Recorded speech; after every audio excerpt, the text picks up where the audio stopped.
बहुत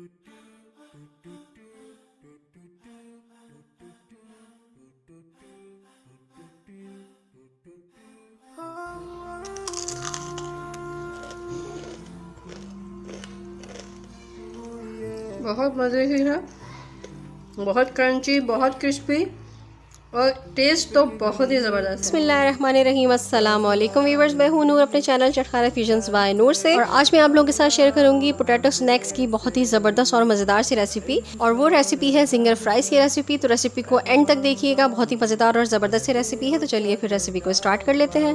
चैनल को सब्सक्राइब कीजिए और बेल के आइकन को प्रेस करके ऑल के बटन पर क्लिक कीजिए ताकि आपको मेरी हर आने वाली नई वीडियो सबसे पहले मिल सके। और अगर वीडियोस पसंद आए तो एक लाइक भी कर दीजिए। आलू को अच्छी तरह से वॉश करने के बाद उसको हम छील लेंगे। छीलने के बाद हम जिस तरह से फ्रेंच फ्राइज़ नहीं काटते, ना ज़्यादा पतले होते हैं ना ज़्यादा मोटे होते हैं, उसी अंदाज में हमने आलूओं को काटना है। ये देखिए, इस तरह से सारे आलू हम काट लेंगे फ्रेंच फ्राइज़ के स्टाइल में। बस ना ज़्यादा मोटे हों ना ही ज़्यादा पतले हों। पतले हो जाएंगे तो फिर उनकी वो लुक नहीं आएगी जो हमें जिंगर फ्राइज़ की चाहिए, और अगर मोटे होंगे तो वो गलने में ज़्यादा टाइम लेंगे।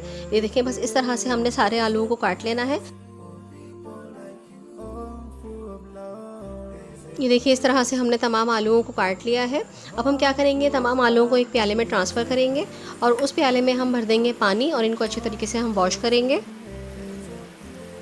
अच्छी तरह से आलूओं को 2 से 3 पानी में वॉश करना इसलिए ज़्यादा ज़रूरी है ताकि तमाम का तमाम स्टार्च जो है वो आलूओं से निकल जाए।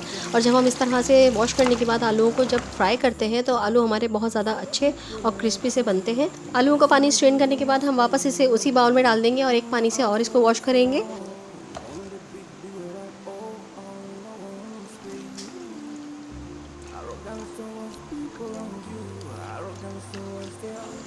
बस अब आलूओं के इस पानी को भी हम स्ट्रेन कर देंगे और तमाम चिप्स को इसी के अंदर रखे रहने देंगे। अब हम आ जाते हैं इसकी कोटिंग की तरफ। कोटिंग के लिए मैं यहाँ पे 1 कप के करीब मैदा ले रही हूँ।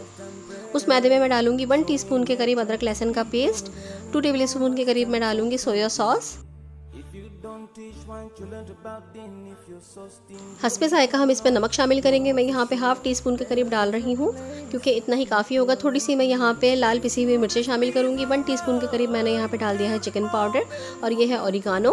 तकरीबन ½ टीस्पून के करीब मैंने ओरिगानो शामिल किया है। अब ये है क्रिस्पी चिकन का, फ्राइड क्रिस्पी चिकन का मसाला। अगर आपके पास नहीं अवेलेबल हो तो आप कोई मसला नहीं है, आप चाट मसाला डाल दीजिए और चिकन पाउडर की मिकदार को थोड़ा सा बढ़ा दीजिए। अब मैं इसमें पानी डाल के इसका अच्छा गाढ़ा सा एक महलूल बना लूँगी।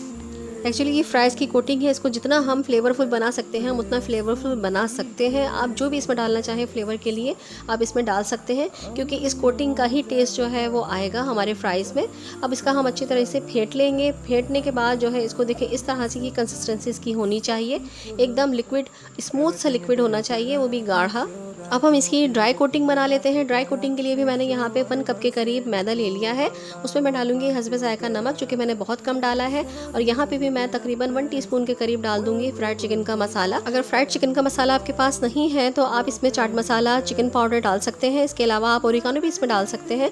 फ्लेवर के लिए आप जो डालना चाहें आपकी मर्जी। तेल को हमने गर्म कर लिया है मीडियम हाई फ्लेम पर। फ्राइज़ की पहले वेट कोटिंग कर लेंगे। ये जो हमने मैदे का मिक्सचर बनाया था उसमें कोटिंग करने के बाद हम इसको ड्राई मिक्सचर में शामिल करेंगे। इस तरह से एक एक करके मैं यहाँ पे स्पून की मदद से डाल रही हूँ। इकट्ठे सारे डाल लूँगी, फिर इनके जो है हम क्रम्स बनाएंगे। ये देखिए, इस तरह से हमने एक एक को इस तरह से कवर करना है, पहले कोट करना है। मेक श्योर कि ये ड्राई कोटिंग इसके ऊपर अच्छी तरह से जो है वो कोट हो जाए। ये देखिए, इस तरह से फिर हमें थोड़ा सा टैप करना है, झटकना है। इसके क्रम्स बहुत ज़्यादा ज़बरदस्त से बन जाएंगे। इसी तरह से हम दूसरे के भी बना लेंगे।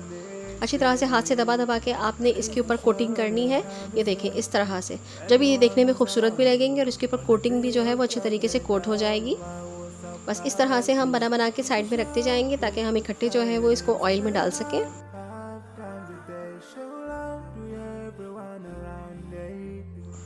मैं यहाँ पे सिंगल कोटिंग कर रही हूँ, लेकिन अगर आपके क्रम्स ना बन रहे हों तो आप इसकी डबल कोटिंग भी कर सकते हैं। दोबारा से वेट मिक्सचर में डाल दीजिए और इसकी कोटिंग करने के बाद दोबारा इसको ड्राई मिक्सचर में डालकर इसकी कोटिंग कर लेंगे। फिर ड्राई कोटिंग करेंगे और इसके अच्छी तरह से क्रम्स बनाएंगे। ये देखिए कितने अच्छे और ये थिक से क्रम्स इसके बनके तैयार हो चुके हैं।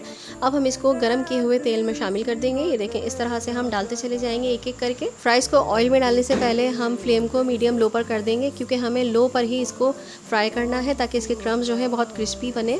बस ज़्यादा ओवर क्राउड नहीं करना है हमने, वरना ये आपस में जुड़ जाएंगे फिर। चले मैं आपको दोबारा से इसको बनाकर दिखाती हूँ कि किस तरह से हमने इसको करना है और किस तरह से हमें इसके क्रम्स बनाने हैं। बड़े ज़बरदस्त से इस तरह से हम इसको कवर करेंगे अच्छी तरह से, और हाथ से इस तरह से प्रेस करके हम इसके क्रम्स बनाएंगे। बहुत ही मज़ेदार बनते हैं ये। बस सारा मामला इसका जो है ना वो कोटिंग के साथ है। इसकी कोटिंग बहुत ही यमी और बहुत ही डिलीशियस होनी चाहिए, इस वजह से हमने इस कोटिंग को बहुत ज़्यादा फ्लेवरफुल बनाया है। इस तरह से देखें ये क्रम्स बन गए हैं। अब हम इसको भी चेक कर लेते हैं। ये देखें कितने ज़बरदस्त से क्रम्स बन के तैयार हुए हैं इसके, और इसका कलर देखिए कितना हसीन आया है। अभी हमें इसको थोड़ा सा और कलर देना है, इससे ज़्यादा मैं थोड़ा सा कलर डार्क करूँगी इसका, फिर हम इसको निकाल लेंगे। माशाल्लाह माशाल्लाह कलर देखें कितना हसीन इसका आया है, कितना ज़बरदस्त और खूबसूरत से इसका कलर आया है। बहुत ही अच्छे और बहुत ही क्रिस्पी और कुरकुरे से बनकर ये तैयार हो चुके हैं। बहुत मज़ा आता है इनको खाने में, और बारिशों के मौसम में ये बनाइए। मैंने भी बारिशों के मौसम में बनाया और सबने बहुत इन्जॉय किया। आप भी इसको बनाइए और इन्जॉय कीजिए, आपको भी मज़ा आ जाएगा। अच्छा, मज़े की बात यह है कि ये ज़्यादा ऑयली भी नहीं होते, ज़्यादा ऑयल भी नहीं पीते। आप इसको एक प्लेटर में निकाल लीजिए। आप ये देखिए हमारे जिंगर फ्राइज़ बनके बिल्कुल रेडी हो चुके हैं। अरे ये पोटैटो जिंगर फ्राइज़ है। जिंगर फ्राइज़ तो चिकन के भी होते हैं, लेकिन ये चिकन से कम नहीं है। बहुत ही ज़्यादा मज़ेदार और बहुत ही ज़्यादा क्रिस्पी और क्रंची से बनके तैयार होते हैं। ये देखिए इसके क्रम्स देखिए कितने ज़बरदस्त हैं। ये देखिए दिख रहे होंगे आपको। मैं इसको तोड़ के भी दिखा देती हूँ। इसके अंदर जो पोटैटो है वो मुकम्मल तौर पर गल चुका है। ये देखिए, और जनाब अब आ जाती है इसको ट्राई करने की बारी। मैं इसको खा के भी दिखा देती हूँ। ये देखने में तो बहुत ही क्रंची लग रहे हैं, लेकिन खाने में अभी आपको पता चलेगा ये कितने ज़्यादा क्रंची हैं। ये कोई आर्टिफिशियल आवाज़ नहीं थी, ये ओरिजिनल आवाज़ है, और मैंने आपको खा के भी दिखा दिया है ये कितने क्रंची बने हैं।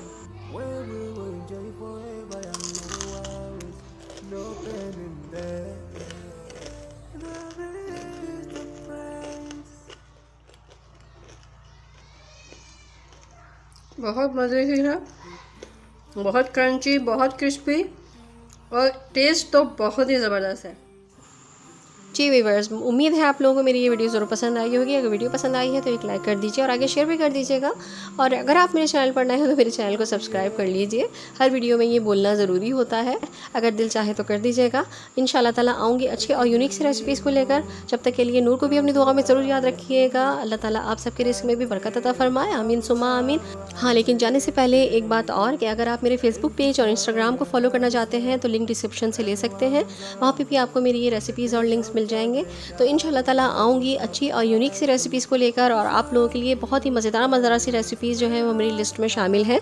तो इंशाल्लाह ताला ज़रूर आप लोगों के साथ शेयर करूँगी। तो कनेक्टेड रहिएगा मेरे चैनल के साथ। जब तक के लिए नूर को इजाज़त दीजिए। अल्लाह हाफिज़, अल्लाह निगहबान।